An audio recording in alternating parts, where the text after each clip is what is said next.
One of the phrases that has underpinned a lot of the decisions that I make in this Parliament is that phrase, sustainable development. And I'd like to illustrate just a few examples of how I take that into consideration when I make up my mind on various issues in this Parliament. One in particular I'd like to mention is the area of fracking. Now, I'd like to divide it in two. First of all, what I can do at European level, what I have done, and secondly, at national level. So let's look at the European level first. About 2 years ago, I facilitated a number of people to come to this Parliament, to get involved in the debate here, to establish links with the Commission, to try to influence in any way we could the whole area of legislation in regard to fracking. I think it's important to say that fracking or hydraulic fracturing is a competence of member states. In other words, they decide themselves whether they want to be involved or not. It's not up to the EU to tell Ireland or Germany or Hungary what they should do, but what the European Union can do is try to ensure that we have adequate legislation in place for those countries that decide to frack. As you will be aware, many countries have a moratorium on fracking. But to come back to the legislation, there are significant gaps in European legislation. For example, if you look at something called the Water Framework Directive, when we were dealing with that piece of legislation, nobody was thinking in terms of fracking and its impact on water. So therefore, a lot of these gaps need to be closed, and I have been putting pressure on the Commission to do that.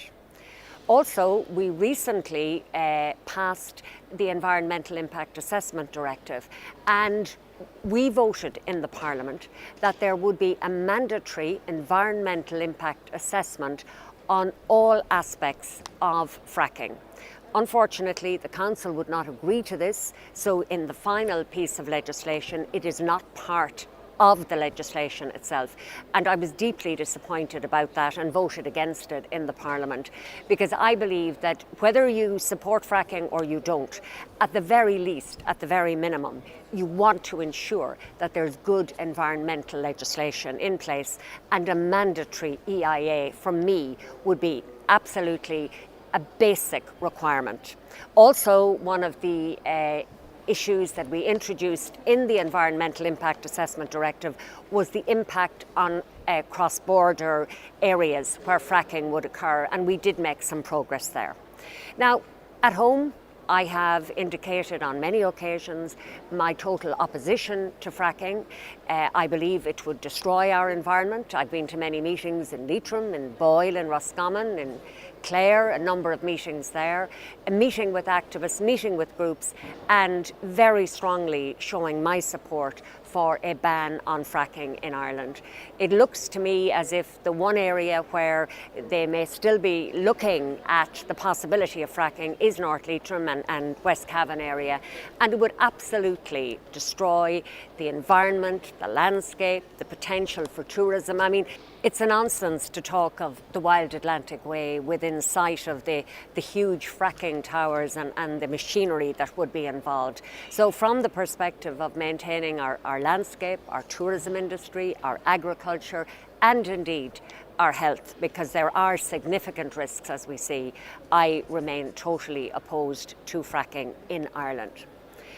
One other example I'll give about my concern for sustainable development, and it's a totally different area, and it's to do with bees and bee health. Many of you will know, at least those of you who are interested will know, that we have had virtual colony collapse right across Europe. It's worse in some member states than in others.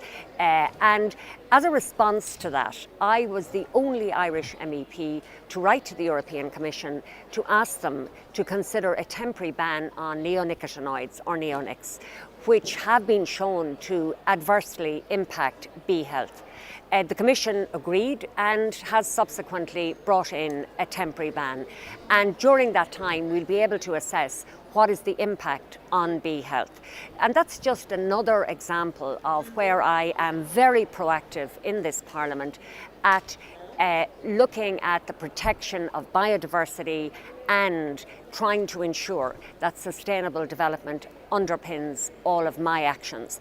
So whether it's voting against deep sea dredging and destroying that particular ecosystem, or trying to protect our bees, sustainable development is core to the way I think, and indeed impacts hugely how I act.